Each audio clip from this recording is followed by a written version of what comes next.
Big ബോസിലെ പെൺപുലികൾ തമ്മിലുള്ള വഴക്കും വാക്കറ്റുമൊക്കെ വലിയ രീതിയിൽ ചർച്ചയാവുകയാണ്.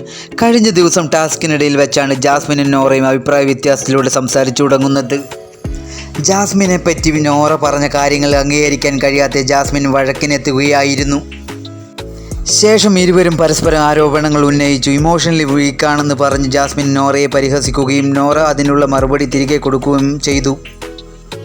സത്യത്തിൽ ജാസ്മിൻ പറയുന്ന കാര്യങ്ങൾ ശരിക്കും അവളുടെ സ്വഭാവം തന്നെയാണെന്ന് ആരാധകരും പറയുന്നു.